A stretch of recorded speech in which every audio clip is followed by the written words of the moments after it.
సర్కార్ మార్గదర్శకాలపై మండిపడ్డారు మాజీ మంత్రి హరీష్ రావు. రేవంత్ సర్కార్ షరతుల పేరుతో రైతులను మోసం చేస్తుందంటూ మండిపడ్డారు. ఎన్నికల సమయంలో ప్రతి రైతుకు రుణమాఫీ చేస్తామని చెప్పి అధికారంలోకి వచ్చిన తర్వాత మాట మార్చారని అన్నారు. రాష్ట్రంలో 2 లక్షల రుణాలు తీసుకున్న ప్రతి రైతుకు రుణమాఫీ చేయాలంటూ డిమాండ్ చేశారు.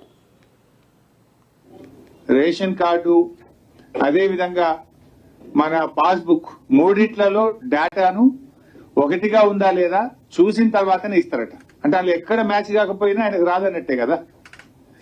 ఇవాళ రాష్ట్రంలో మీరే ప్రజాపాలనలో దరఖాస్తులు తీసుకున్నారు, కొత్త రేషన్ కార్డులు ఇస్తామని దరఖాస్తులు తీసుకున్నారు. లక్షల మంది 7 నెలల కింద దరఖాస్తులు పెట్టినారు.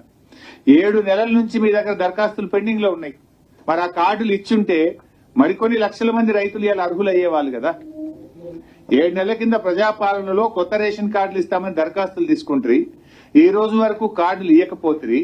మరి ఈ రోజు నీకు కార్డు లేదు కనుక నీకు రైతు రుణమాఫీ జరగదు అంటే ఇది రైతుల్ని దగా చేయడం కాదా? రాష్ట్రంలో ఆధార్ కార్డు లేని రైతులు కూడా చాలా మంది ఉన్నారు. కొన్ని లక్షల మందికి ఇప్పటికీ ఆధార్ కార్డులు లేవు. ఆధార్ కార్డు లేదు కనుక నీకు రైతు రుణమాఫీ చెయ్యము అంటే ఇది సబబా అని మేము అడుగుతా ఉన్నాం.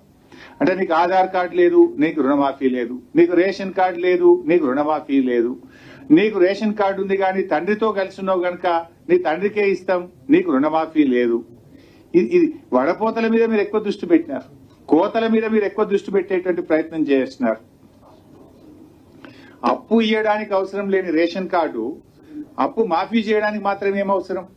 దీన్ని రాష్ట్ర ప్రభుత్వం ఆలోచించి ఇలాంటి షరతులు తక్షణమే ఉపసంహరించుకోవాలి. అతను రైతా కాదా చూడండి. నిజమైన రైతు రుణమాఫీ జరగాలంటే పాస్బుక్ ఆధారంగా రుణమాఫీ చేయండి.